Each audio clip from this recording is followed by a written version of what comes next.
Welcome back to This Is How We Create. My name is Martine, Severin, your host. Today, let's talk about freezing. In this case, it was 11 p.m. on a country road in Michigan.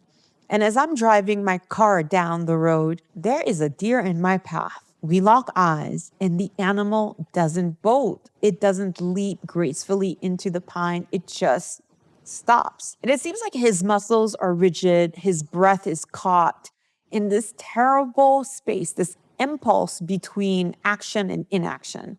And he stays there for maybe 3 seconds, 4 seconds. And both the deer and I are suspended in a standoff. Then I ease off the gas and start coasting.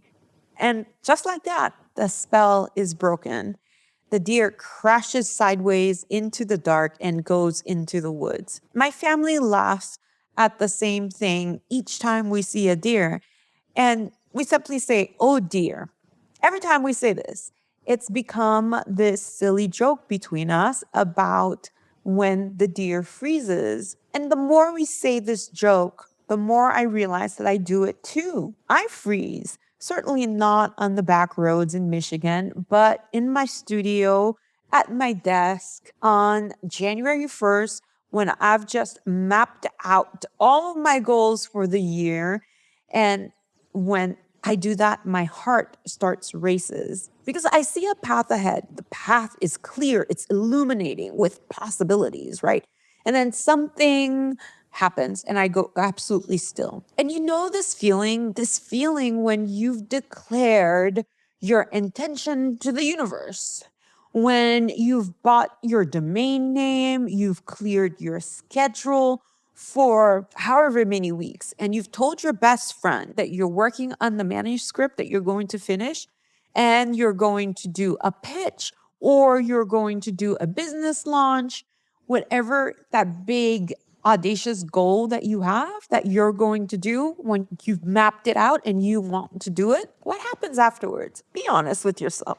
What happens after you've made all of these declarations? Well, you freeze, right? And that goal becomes the car bearing down towards you. And then there you stand, locked in place while time rushes by. Now, I'm going to share something I've learned about paralysis. Paralysis, you might think that it's about laziness, but I think it's not lack of discipline nor poor time management or any of the things that we tell ourselves. I think it's about overwhelm masquerading as inaction. And this is because the big goals are like the car. They demand everything at once. They want your full transformation now, yesterday. They ask you to be someone you're not yet, to have the skills that you haven't built, to execute at a level you can't even quite imagine. And there's a big distance between here and there.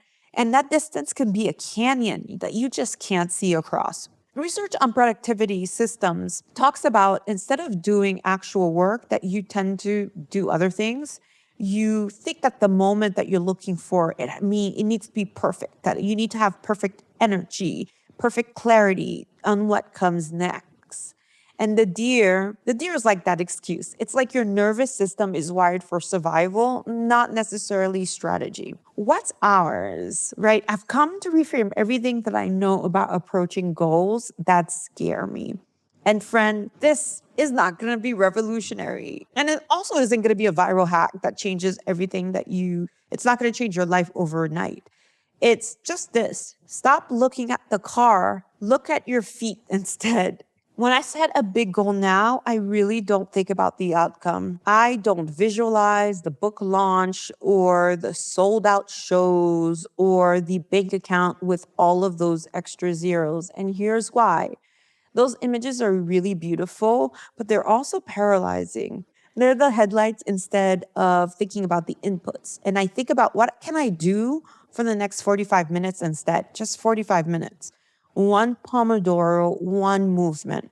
Think about lighting a candle, putting on some music, and ask your body what it feels and what it's capable for. Set a timer and then do the thing that's directly in front of you. One page, make one call, do research on a question that you have, And that's the whole assignment. What ends up happening once you do that, when you just focus on doing a little bit of work, those 45 minutes are never going to be good enough. They're just not, because you're going to want more. The freeze is going to thaw and you're going to keep moving. And it sounds so simple, but as we know, simple ain't easy, right? Because the harder truth is that focusing on your inputs means releasing your grip on the outcomes. It means that you need to show up even when you can't see the finish line.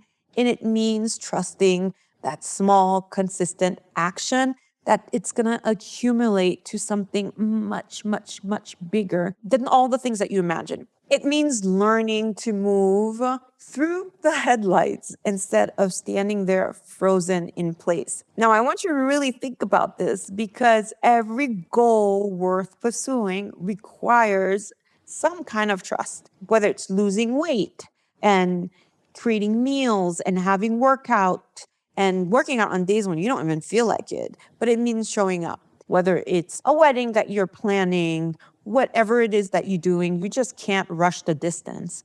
You can only move through it. And the thing about that deer on that Michigan country road, eventually it always moves. Maybe it might leap into the underbrush, but it doesn't stay frozen forever. Neither do you. You don't have to stay frozen forever.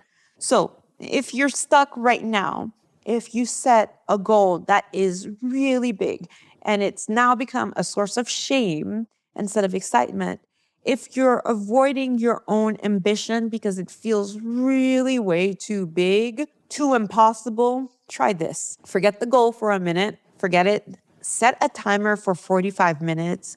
Create a tiny ritual around it. Make it pleasurable. Make it yours, and do the smallest possible version of work that you can.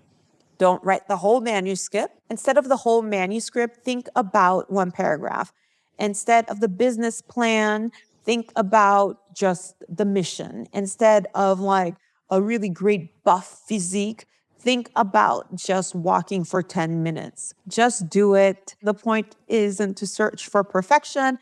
The point is just to move, action, motion. What I know for sure is that you cannot steer a parked car. You can't edit a blank page. You can't improve what doesn't yet exist.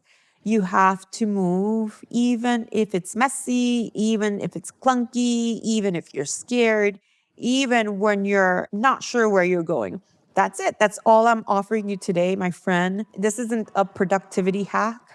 It's not a guarantee. It's just the permission to start small. Just stay creative and be tender with your magnificent self. I'll see you next time. Thanks so much, my friend. Hi there. If you're loving the show, would you mind taking a quick second to leave us a 5-star review on your favorite go-to podcast app?